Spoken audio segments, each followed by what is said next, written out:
Assalamualaikum warahmatullahi wabarakatuh. Salam sejahtera bagi kita semua. Shalom, Om Swastiastu, Namo Buddhaya, dan salam kebajikan.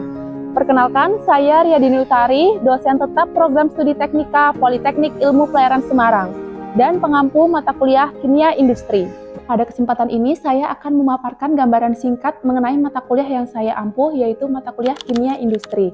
Mata kuliah ini merupakan mata kuliah dasar keilmuan atau basic science yang diberikan kepada taruna tingkat 1 semester 2 dengan dilaksanakan selama 16 kali pertemuan tatap muka, dengan rincian 14 pertemuan untuk teori, 1 kali pertemuan untuk ujian tengah semester, dan 1 kali ujian untuk ujian akhir semester.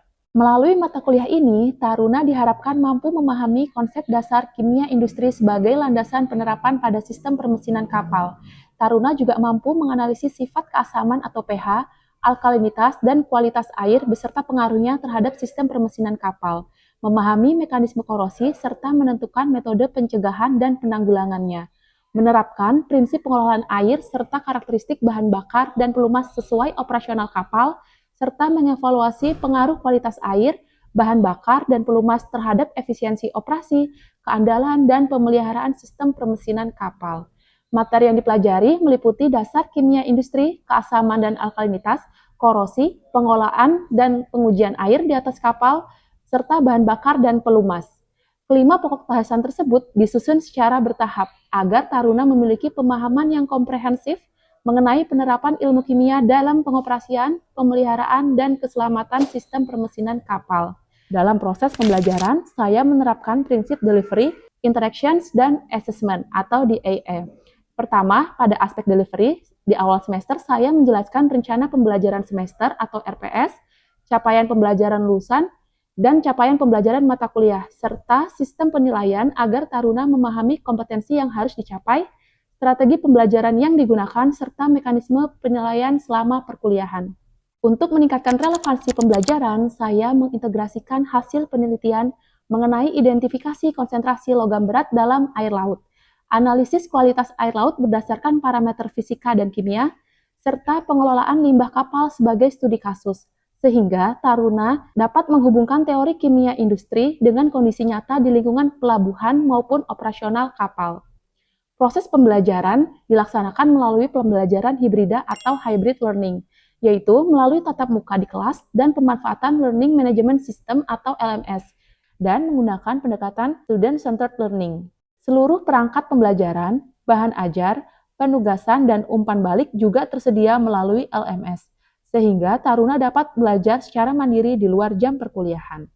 Kedua, pada aspek interactions, pada tahap ini saya mendorong partisipasi aktif dari taruna melalui diskusi, tanya jawab, penyelesaian studi kasus, presentasi kelompok, dan refleksi pembelajaran, sehingga tercipta komunikasi dua arah yang efektif. Pada akhir setiap pertemuan, saya melakukan refleksi dengan memberikan pertanyaan pemantik sekaligus membuka sesi tanya jawab untuk mengetahui tingkat pemahaman taruna terhadap materi yang telah dipelajari. Interaksi tersebut bertujuan membangun suasana belajar yang kolaboratif serta mendorong taruna untuk berpikir kritis dan menyampaikan pendapat secara aktif.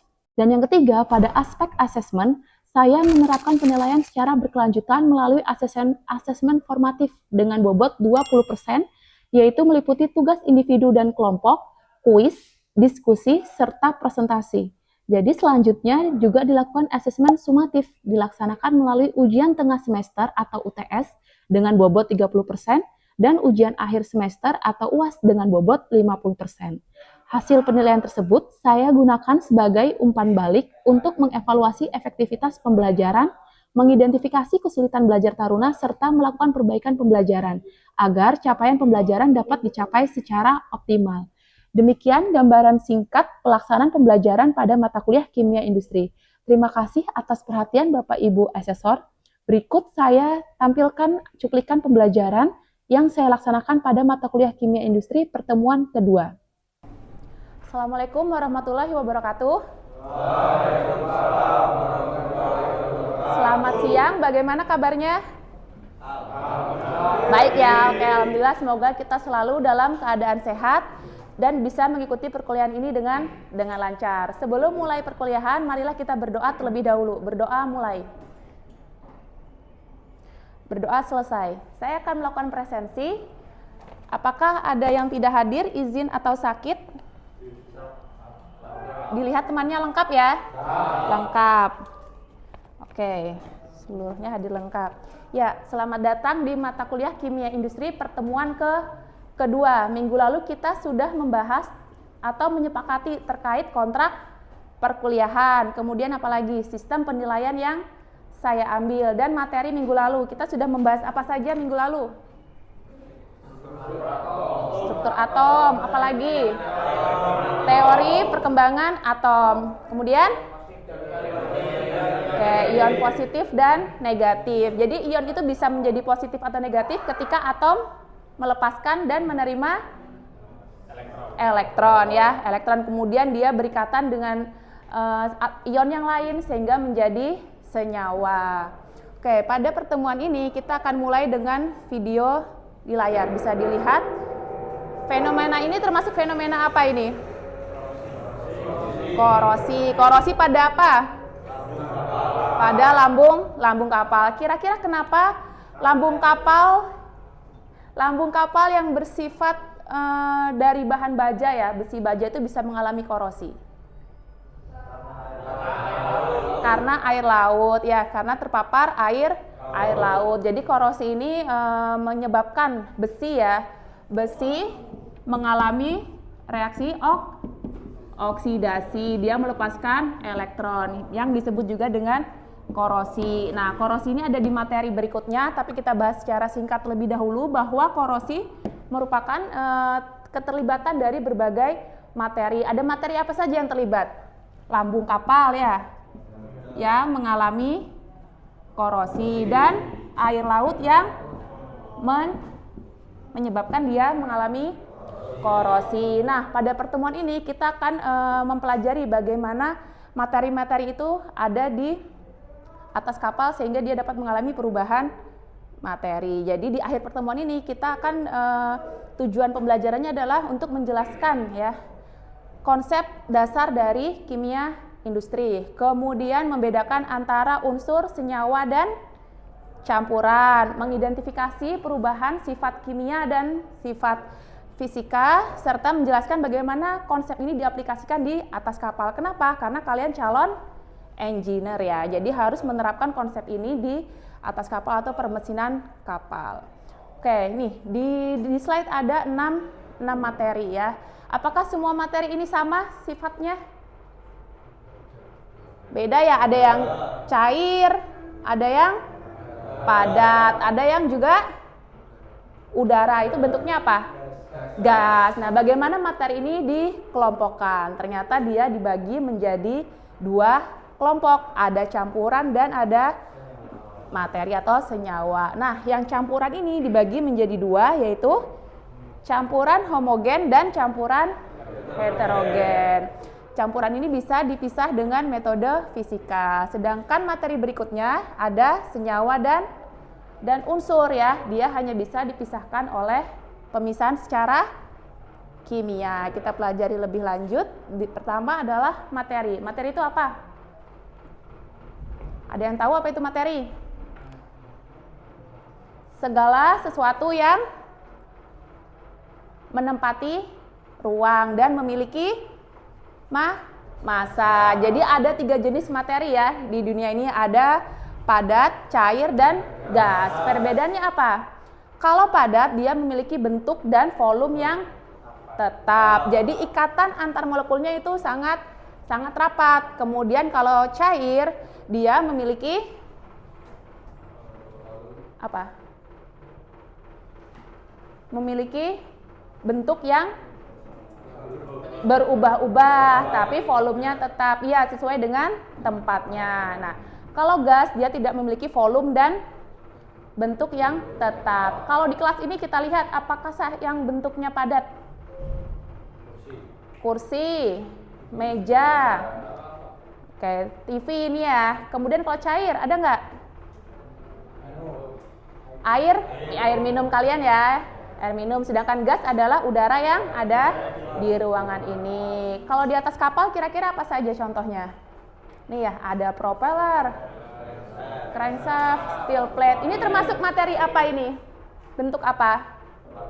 Padat. Oke, yang kedua fuel oil, lubricating oil, cair. Dan yang ketiga adalah gas. Apa aja? Steam, compressed air, dan oksigen. Ya, ini adalah contoh wujud materi yang ada di atas kapal dengan berbagai aplikasi yang bisa digunakan. Jadi kalau yang propeller itu bisa sebagai komponen mesin, kemudian struktur kapal, dan yang cair ini bisa sebagai bahan bakar, sistem di boiler ya, dan gas. Nah, ketika di boiler ini air akan berubah menjadi steam ya, atau udara. Itu berarti materi bisa berubah bentuk atau tidak? Bisa ya. Oke, nah ini materi itu bisa berubah bentuk, bisa mencair, apalagi menguap ya, kondensasi, menyublim, dan lain-lain. Itu dia bisa berubah bentuk dari satu wujud ke wujud yang lain. Kita lihat di slide ini. Ini es dari air. Air strukturnya apa? Struktur kimianya H2O. Oke, ketika padat dia bentuknya adalah solid ya. Nah, kita berikan apa biar dia bisa mencair? Panas atau temperaturnya dinaikkan. Nah, ketika temperatur dinaikkan, molekul dari air itu mendapatkan energi sehingga strukturnya menjadi semakin renggang. Jadi ikatannya semakin menjauh menjadi wujud cair. Dia berubah menjadi cair. Nah, kemudian dipanaskan lebih lanjut sehingga si molekul air ini mendapatkan energi yang lebih banyak. Nah, dia akan berubah wujud menjadi gas. Nah, perubahan ini tidak mengubah struktur kimia dari air, dia hanya berubah wujud. Itu disebut juga dengan perubahan fisika. Oke, ini ada video singkat terkait perubahannya ya. Pada air, es yang dipanaskan akan mencair menjadi air. Oke. Dan air akan menguap menjadi uap air.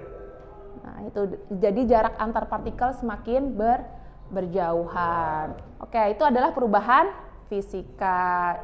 Ternyata ada perubahan lain, yaitu perubahan kimia. Apa perbedaannya? Jadi kalau kimia ini perubahan dari materi membentuk senyawa baru ya. Jadi dia menghasilkan senyawa yang sifatnya berbeda dari bentuk awalnya. Contohnya apa ini?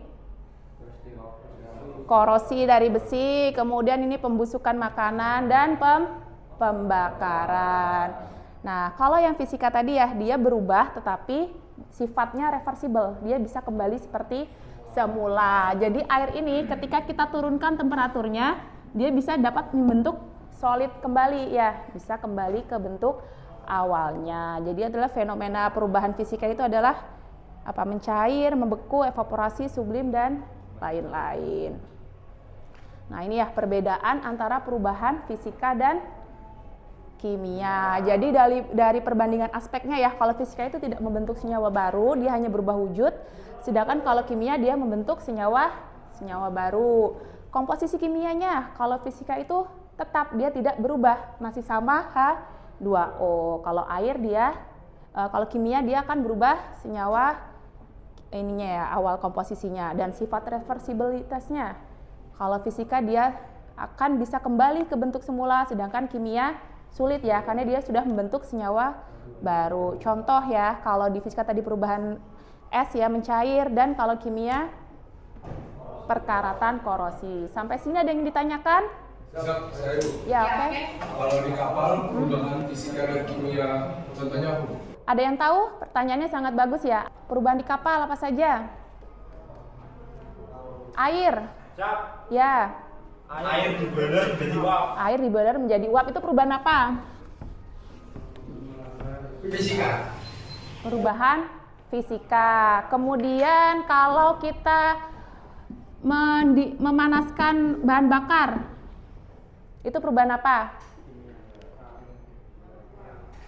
HFO kita panaskan ya, agar menurunkan viskositasnya ya, menurunkan viskositasnya. Nah, itu perubahan fisika. Karena kalau temperatur kita turunkan lagi, viskositas akan mengental lagi ya di HFO. Kalau kimia Nah, ini perkaratan ya. Perkaratan dia juga termasuk fenomena yang familiar kalau di atas kapal, baik lambung kapal, struktur kapal, permesingan kapal pasti tidak jauh-jauh dari korosi. Selain itu apa lagi selain korosi?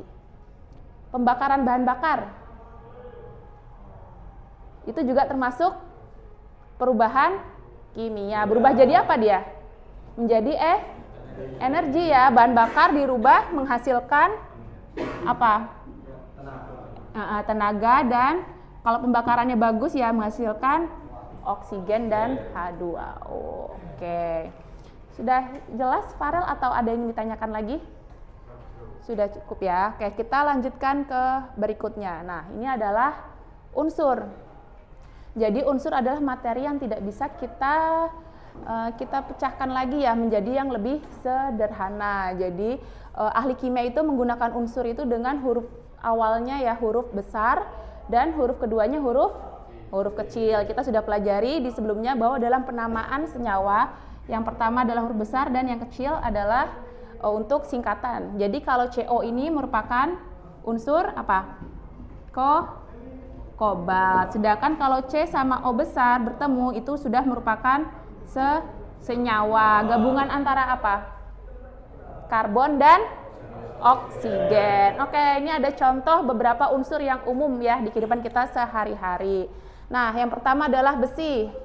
Digunakan sebagai lambung kapal atau struktur kapal. Apalagi ya kira-kira ya? Tembaga.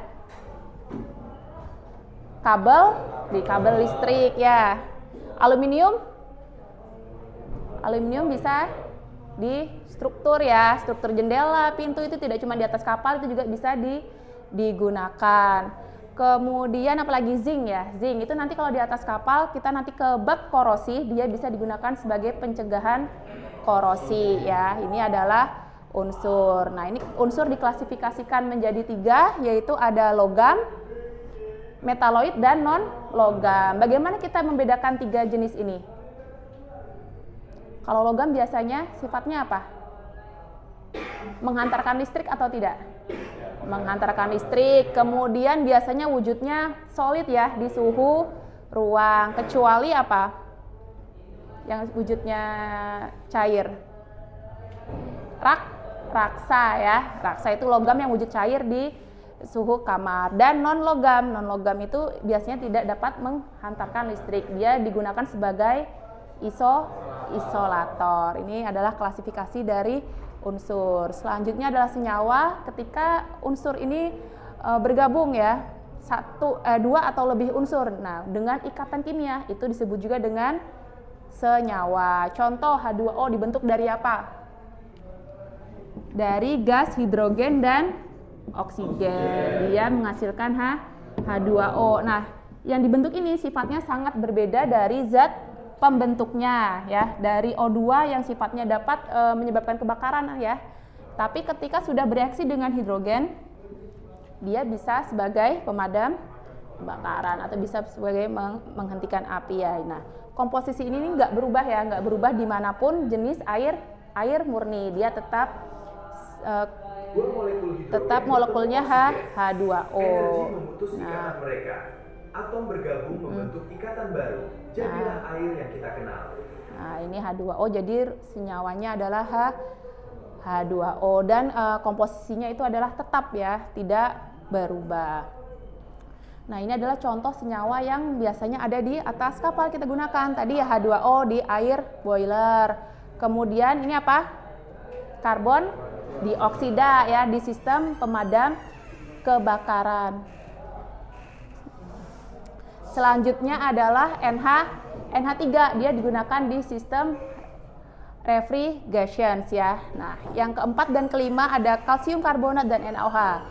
Kalau kalsium karbonat ini malah bisa menyebabkan scale, kerak di boiler, sedangkan NaOH bisa sebagai treatment air boiler. Kira-kira kenapa? Oke, silahkan dicatat, dicari dulu jawabannya, nanti minggu depan kita akan diskusikan. Padahal mereka sama-sama sifatnya basa. Tapi kalau kalsium karbonat dia bisa menyebabkan kerak, padahal kalau di NaOH bisa sebagai treatment. Nah, itu dicari ya. Nanti minggu depan kita bahas karena ini terkait ke materi minggu depan juga, yaitu keasaman dan alkalinitas. Oke, kita lanjut. H2O murni sangat Oke, penting ini ya untuk feed H2O di Air diproses boiler ya. untuk mencegah korosi dan kerak, menjamin efisiensi energi boiler. Oke, kita lanjut. Selanjutnya adalah campuran. Jadi tadi kita sudah tahu bahwa senyawa itu adalah ikatan antar unsur karena ada reaksi kimia. Sedangkan kalau campuran dia karena ada campuran secara fisika ya. Fisika ada dua jenis, apa saja? Homogen dan heterogen. Nah, kalau homogen apa? Dia tercampur secara merata ya. Jadi zat terlarut dan pelarutnya itu tidak terlihat. Nah, ada 3 jenis campuran. Ada campuran padat, cair, dan gas. Jadi kalau padat itu contohnya adalah steels atau baja. Jadi baja itu udah campuran besi dengan unsur lain sehingga meningkatkan kekuatannya. Kita tidak bisa menggunakan besi murni sebagai lambung kapal karena sangat rentan terhadap korosi dan dia lebih lunak sifatnya ya. Kemudian campuran cair ada air laut ya, dan gas ya, itu udara. Jadi udara tidak hanya ada oksigen, udah campuran gas-gas yang lain. Yang kedua ada heterogen ya, campuran heterogen. Dia terlihat zat terlarut dan pelarutnya. Jadi kita masih bisa membedakan secara kasat mata. Nah, ini ya perbedaan antara senyawa dan campuran. Yang paling jelas terlihat itu adalah ketika campuran itu tidak memiliki komposisi yang pasti, sedangkan senyawa memiliki massa, rasio massanya pasti seperti tadi ya. H2O itu ada 2H dan 1 oksigen, itu namanya senyawa. Kemudian cara kita memisahkannya juga berbeda. Kalau campuran bisa dipisahkan secara fisika. Apa saja pemisahan secara fisika? Mungkin bisa penyaringan ya. Penyaringan, destilasi, apalagi penguapan ya. Sedangkan kalau kimia itu tidak bisa pemisahan secara fisika. Oke, jadi ini ada pertanyaan, kenapa air laut dikategorikan sebagai campuran sedangkan air senyawa? Ada yang bisa jawab? Tadi setelah kita melihat bahwa air laut mengandung apa saja? Apakah air murni saja? Tidak, ada apa lagi? Ada mineral-mineral lainnya. Kita tidak bisa membedakan antar mineral itu ya di air laut, makanya dia disebut campuran. Sedangkan H2O merupakan air murni H2O ya. Ada yang ingin ditanyakan? Ya, oke, silakan. Ibu menjelaskan bahwa campuran dapat dipisahkan secara fisika. Sedangkan senyawa tidak dapat dipisahkan dengan cara fisika. Lalu senyawa dipisahkan dengan cara apa? Oke, Pertanyaan yang bagus ya, atas nama Reza? Ya, benar. Jadi kira-kira bisa dipisahkan dengan cara apa nih? H2O, kita pengen kembali lagi dia ke H2 dan O2. Bisa nggak menyaring air? Kemudian menghasilkan H2O2? Tidak. Caranya apa? Dengan pemisahan kimia. Pemisahan kimia ada apa saja? Ada elektrolisis. Kalau elektrolisis berarti pemisahan berdasarkan elektro, berarti berdasarkan tenaga, butuh tenaga listrik. Terus kalau fotolistrik, cahaya ya, cahaya. Dan bisa juga dengan pemisahan dengan penambahan senyawa yang lain. Jadi elektrolisis ini bisa kita gunakan untuk memisahkan ikatan antar air ini menjadi kembali ke bentuk awalnya H2 atau O2. Nah, lanjutan dari pertanyaan Reza. Kalau NaCl kita larutkan dalam air, apakah dia berubah menjadi Na dan Cl?